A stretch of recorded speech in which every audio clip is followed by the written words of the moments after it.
Menjelang target Global Ending AIDS pada 2030, Indonesia masih menghadapi tantangan besar. Hingga 2023 tercatat, terdapat lebih dari 515.000 orang yang hidup dengan HIV dan sekitar 454.000 diantaranya telah terdeteksi. Provinsi Bali menjadi salah satu daerah dengan prevalensi tertinggi. Jumlah kasus HIV mencapai lebih dari 31.000 kasus per September 2024. Sebanyak 91% penularan terjadi melalui hubungan seksual, baik heteroseksual maupun homoseksual. Rendahnya penggunaan kondom, masih kuatnya stigma dan diskriminasi terhadap orang dengan HIV menjadi faktor yang memperparah penyebaran kasus. Pemerintah bersama masyarakat dan mitra internasional telah melakukan berbagai upaya untuk mengatasi semua faktor yang menjadi kendala percepatan penanggulangan HIV/AIDS di Indonesia dalam mencapai eliminasi AIDS tahun 2030. Upaya ini mencakup mobilisasi sumber daya, penyediaan sarana prasarana, perluasan cakupan, peningkatan kualitas dan peningkatan jangkauan atau akses masyarakat pada upaya penanggulangan HIV/AIDS, baik promotif preventif maupun kuratif rehabilitatif. Dan pemirsa, langsung saja kita akan membahasnya bersama Diki Budiman selaku pakar kesehatan global Yarsi dan Griffith University. Halo, selamat siang Kang Diki, apa kabar? Ya, baik Lintang, alhamdulillah. Baik, terima kasih Kang Diki sebelumnya sudah bergabung bersama kami di Halo Indonesia. Langsung saja Kang Diki, Indonesia darurat atau ada peningkatan dalam kasus HIV/AIDS. Ini mungkin boleh diberitahu, ini update kasus terkini kalau masih meningkat di Indonesia secara nasional seperti apa Kang Diki? Ya, mungkin saya sampaikan kabar baik dulu ya, bahwa pertama saat ini dalam konteks program HIV/AIDS di Indonesia sudah lebih banyak orang untuk mendapatkan pengobatan ART ya, atau antiretroviral treatment. Ini layanannya sudah menguat dan ini termasuk telah ada peningkatan akses terhadap obat ini, termasuk inisiatif di mana termasuk bulannya, durasinya juga cukup memadai, termasuk integrasi layanan di puskesmas dan komunitas. Yang ini artinya meningkatkan peluang pasien dengan HIV positif ini bertahan di perawatan. Nah, kedua juga bukti ilmiah menunjukkan bahwa orang dengan HIV ini sudah mencapai sustained viral suppression-nya, jadi viral load-nya sudah tidak terdeteksi, ini juga cukup meningkat ya dalam konteks akibat dari pengobatan yang sudah meningkat cakupannya. Kemudian juga testing dan deteksi meningkat di beberapa area. Artinya case finding lebih baik. Ini juga karena perluasan testing bukan hanya di puskesmas, layanan komunitas, juga adanya self testing dan juga tentu kampanye komunitas yang lebih banyak mendorong orang untuk mengetahui statusnya dibandingkan dekade sebelumnya. Kemudian juga upaya pencegahan kombinasi termasuk PMTCT ya, di mana ini PMTCT ini adalah program pencegahan dari ibu ke bayi ya, penularan dari ibu ke bayi ini juga sudah meningkat, termasuk triple elimination ya, HIV, sifilis dan hepatitis B virus ini juga sudah dilakukan. Ini berita-berita baiknya dan kesadaran hak juga secara tema global ini mendukung strategi berbasis HAM. Kabar kurang baiknya ini masih besar gap diagnosa dan cascade. Jadi masih banyak orang dengan HIV belum ditemukan. Jadi estimasi orang dengan HIV di Indonesia itu 564.000 sekitarannya. Namun baru 63% yang terdiagnosis. Nah, dari yang terdiagnosis 63% ini hanya 67% yang dalam terapi antiretroviralnya. Dan 55%-nya sudah mencapai viral suppression. Artinya masih ada ratusan ribu orang yang hidup dengan HIV tapi belum terhubung ke perawatan yang mencegah penularan dan kematian. Ini hambatan besar menuju target 95-95-19. Termasuk juga penyebarannya yang tidak merata karena beberapa provinsi terutama Papua ini sangat rentan. Jadi 76% orang dengan HIV di Indonesia terkonsentrasi di 11 provinsi prioritas. Nah, Papua yang prevalensinya jauh di atas nasional, sekitar 2,3%. Oke, Kang Diki. Oke, ya. Baik itu. Apakah itu artinya bahwa penyebaran untuk pencegahan di wilayah Papua ini masih belum bisa tertangani dengan baik oleh pemerintah? Sebetulnya sudah ada peningkatannya, namun tentu kita harus memastikan ya kelompok kunci namanya ya, juga bicara Papua kan juga ketimpangan geografis ini juga menuntut alokasi sumber daya yang lebih terarah, lebih besar lagi, dan ini tentu juga berkaitan dengan penyakit infeksi seksual. Jadi penyakit infeksi seksual ini juga mengancam upaya pencegahan HIV. Jadi adanya kenaikan penyakit sifilis, gonore ataupun kasus seperti sifilis kongenital ini yang membuka pintu biologis untuk penularan HIV dan juga cukup menyulitkan ya dalam konteks pengendalian atau penyakit HIV/AIDS ini. Oke, baik. Selain Papua, daerah mana saja mungkin yang masih ada peningkatan signifikan dalam kasus HIV/AIDS ini, Kang Diki? Ya, jadi di Indonesia kita punya 11 provinsi ya yang termasuk cukup klasik ya dalam konteks HIV ini, antara lain DKI Jakarta tentu, Jawa Timur, Jawa Barat, Jawa Tengah, Sumatera Utara, Bali, Papua pun ada Papuanya, ada Papua Tengah, kemudian Sulawesi Selatan, Banten, dan Kepulauan Riau. Ini data dari Kementerian Kesehatan. Jadi 11 provinsi prioritas, bukan berarti wilayah lain tidak ada, tapi ini yang memang secara tadi 76% orang dengan HIV ini terkonsentrasinya di 11 provinsi ini, Lintang. Oke, baik. Ada 11 provinsi begitu ya yang masih ada peningkatan untuk kasus HIV/AIDS. Lalu Kang Diki, ini bicara tentang pemerintah begitu ya. Untuk strategi menuju ending HIV/AIDS di tahun 2030. Ini sebenarnya seperti apa? Apakah sudah ada upaya yang signifikan yang dilakukan oleh pemerintah untuk menanggulangi kasus ini, Kang Diki? Ya, sebetulnya pemerintah sudah cukup sejak hampir 2 dekade terakhir ini melakukan upaya yang cukup terarah ya, dan ini juga didukung oleh antara lain Global Fund misalnya ataupun Clinton Foundation dan lain, termasuk tentu WHO dan Bank Dunia antara lain. Nah, pertanyaannya tentu cakup atau target eliminasi 2030 ini menantang ya, tapi bukan mustahil, walaupun tentu sangat besar tantangannya. Nah, ini yang butuh percepatan testing ya. Jadi menutup gap status awareness. Jadi kalau dia sudah tahu statusnya, tentu akses pada pengobatan menjadi harusnya lebih baik, dan itu yang akan mengurangi potensi penularan selanjutnya. Jadi ini tentu juga harus didukung ada kebijakan peningkatan akses ARV, viral load, dan juga kebijakan PrEP namanya, dan juga pengurangan stigma, karena stigma ini juga harus dilakukan untuk mencegah adanya ketakutan mengakses.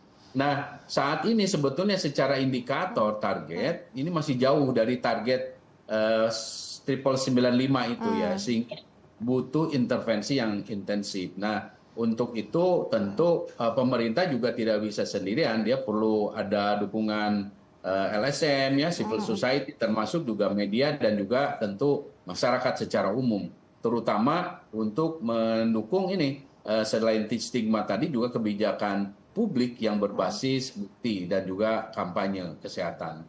Oke, baik. Berarti bukan hanya tentang testing ya Kang Diki, tapi juga ini hambatannya banyak sekali, terutama lagi-lagi stigma bagi masyarakat. Betul. Mungkin yang terkena kasus HIV/AIDS ini. Lalu apakah ada upaya-upaya seperti mungkin telemedicine yang juga ini sedang digencarkan oleh Kementerian Kesehatan juga ya, mungkin untuk menjaring sejauh mana pasien-pasien dari HIV/AIDS ini bisa ditanggulangi seperti itu, Kang Diki. Apakah ini juga menjadi inovasi yang baik untuk Indonesia ke depannya agar dapat menjangkau eliminasi di tahun 2030. Tapi nanti kita akan membahasnya usai jeda ya Kang Diki. Dan pemirsa juga jangan kemana-mana, usai jeda kami akan melanjutkan perbincangan kita tetap di Halo Indonesia.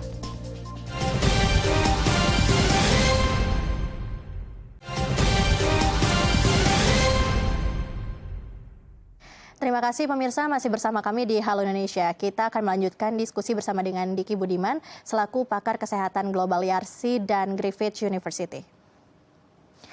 Oke, baik Kang Diki, kita akan lanjutkan Ya. lagi. Tadi ada beberapa hambatan, salah satunya mungkin pelayanan ya yang kurang tersebar begitu di beberapa wilayah. Nah, salah satunya mungkin dari kementerian juga sudah melakukan inovasi digital seperti itu telemedicine dan lain sebagainya. Apakah ini cukup efektif, Kang Diki? Tentu ini akan membantu ya, walaupun tentu ini tidak bisa dijadikan satu-satunya andalan ya, karena kenapa ini membantu? Indonesia ini begitu luas dengan geografis yang berbeda, apalagi bicara penyakit HIV ini bukan hanya di kota besar, bukan hanya di daerah, tapi di tempat-tempat terpencil pun terdeteksi gitu. Nah ini yang artinya dengan tantangan geografis tadi dan juga tentu infrastruktur sistem kesehatan, kemampuan atau keberadaan digital teknologi ini akan sangat membantu ya, telemedicine antara lain. Tentu dengan juga menjaga kerahasiaan pasien dan hal etik lainnya yang juga tentu perlu dipastikan terjaga. Nah, ini yang akan menemukan orang yang belum terdiagnosis. Ini kan close the testing gap ya, karena kita kenapa per Maret 2025 kan estimasi orang dengan HIV kan di sekitar 500, ya setengah juta orang. Tapi kan baru 63% terdiagnosis. Nah, celah terbesar untuk menuju target eliminasi itu antara lain kan 995% itu ya harus dengan menemukan orang yang belum terdiagnosis ini dengan cara ya bantuan teknologi. Nah, ini yang tentu sekali lagi targetnya ada di 11 provinsi tadi yang prioritas, termasuk juga wilayah lain. Oke, baik. Seharusnya mungkin kementerian juga lebih fokus ke 11 wilayah prioritas terlebih dahulu begitu ya Kang Diki ya. Lalu itu soal pelayanannya untuk testing bagi para mungkin pasien yang terkena kasus HIV/AIDS. Lalu untuk stigma, ini lagi-lagi stigma kan masih banyak sekali ya, orang tidak mengetahui seperti itu Kang Diki. Ini bagaimana sebenarnya upaya kita atau pemerintah juga harus memberikan edukasi kepada masyarakat agar tidak memberikan stigma negatif kepada para pasien yang terkena kasus HIV/AIDS. Ya, jadi ada beberapa pilar sebetulnya yang harus dibuat pemerintah dalam rangka menuju ke eliminasi 2030 itu. Antara lain ya layanan ramah kelompok kunci atau kelompok kunci ini biasanya ya ada beberapa kelompok memang yang memiliki risiko lebih tinggi dalam konteks penularan atau terinfeksi atau mengalami HIV/AIDS ini, dan ini termasuk penghapusan stigma. Nah, stigma ini menghambat testing, juga stigma ini menghambat pengobatan dan juga akhirnya retensi. Nah, ini yang artinya kita perlu ada studi stigma indeks di Indonesia yang bisa merekomendasikan tindakan terfokus. Jadi kalau saya boleh merekomendasikan ya kita harus memastikan bahwa pertama tentu dimulai dari tenaga kesehatannya, jangan sampai memberikan layanan yang diskriminatif. Kemudian juga harus ada enforcement protokol yang anti diskriminasi di fasilitas publik. Ini penting sekali. Kemudian juga tentu harus ada, kita lihat aturan ini apakah ada yang mengkriminalisasi perilaku berisiko, karena ini bisa menghalangi akses layanan. Jadi kita ada namanya harm reduction ya. Kebetulan mungkin lebih dari 1 dekade lalu saya focal point di ASEAN untuk program HIV/AIDS ya. Nah, ini yang harus kita lihat bagaimana kebijakan perlindungan bagi orang dengan HIV/AIDS ini dalam konteks memastikan mereka tidak terhalang dalam akses layanan. Kemudian juga kita harus mendukung organisasi-organisasi komunitas atau jaringan ODA namanya, orang dengan HIV/AIDS ini supaya dia bisa tetap aktif, mensupport rekannya untuk juga termasuk terlibat dalam desain layanan, karena mereka bisa memastikan oh ini kayaknya menjadi menstigmatisasi, atau dia akan bisa memberikan masukan, termasuk juga bisa membantu pemberian layanan peer led ya namanya. Jadi ini yang saya kira bisa diterapkan dalam konteks Indonesia. Termasuk juga kita harus punya indikator monitoringnya, misalnya berapa persentase fasilitas yang layanan kesehatan ya yang lulus audit layanan ramah, sehingga yang tadi tidak memberikan stigma. Termasuk juga tentu ini harus melibatkan kelompok-kelompok kunci, antara lain juga ya remaja, ada yang menjadi kelompok yang termasuk harus kita jadikan target untuk peningkatan literasi. Oke, baik. Lalu bagaimana seharusnya peran dari generasi muda nih khususnya Kang Diki untuk juga menyebarkan edukasi bagi para penyandang kasus HIV/AIDS di Indonesia saat ini? Ya, peran generasi muda ini begitu penting dalam konteks HIV ini karena mereka termasuk kelompok yang memang terdampak atau berkontribusi pada penderita yang cukup banyak. Nah, ini harus kita juga betul-betul klasifikasikan ya, karena ada kelompok remaja ini yang betul-betul yang artinya dia memang dari keluarga yang sudah juga berisiko tinggi. Nah, ini sebelum mereka bisa berdaya atau diberdayakan untuk bisa memberikan satu upaya untuk peer groupnya atau teman-temannya. Nah, pemerintah tentu harus memberdayakan mereka. Nah, dalam konteks ini pendidikan di sekolah, baik itu formal ataupun yang non formal, itu harus juga memberikan pendidikan tentang kesehatan reproduksi untuk remaja. Ya, termasuk adanya klinik remaja yang ramah, ya, ini yang layanan friendly, ini yang bisa juga memberikan satu peluang untuk mereka bisa mengakses konsultasi secara langsung. Nah, ini yang saya kira masih juga jadi PR ya untuk kita, karena buktinya ya kelompok ini terus menyumbangkan kasus-kasus baru. Ya, baik Kang Diki. Lalu selain kelompok tersebut, lalu bagaimana dengan anak-anak Kang Diki yang mungkin mereka juga tertular gitu dari orang tuanya mungkin terkena HIV/AIDS, dan ini bagaimana cara upaya sebagai orang tua atau orang-orang sekitar untuk mengedukasi anak-anak ini?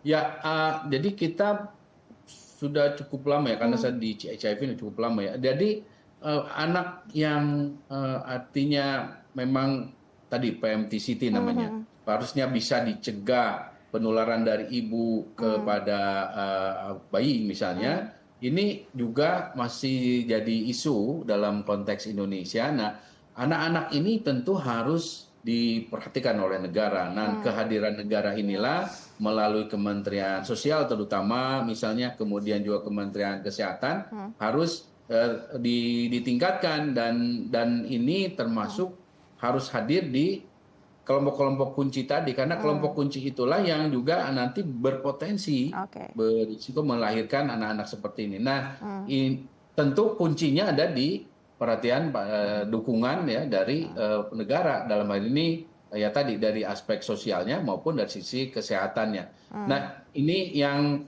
sekali lagi program PMTCT ini harus sudah jauh lebih komprehensif untuk konteks kita ya, supaya bukan hanya memperhatikan potensi penularannya saja, tapi kalau sudah terdampak, tertular, nah ini seperti apa? Karena mereka kan ya dengan akses obat dia akan biasa ya. Ingat, HIV ini sebetulnya kalau dia bisa mengakses obat, dia tidak akan mengalami dampak yang cukup serius asal konsistensi terhadap obatnya ini menjadi bisa kita jaga. Nah, untuk itu tentu dukungan kehadiran pemerintah menjadi sangat penting.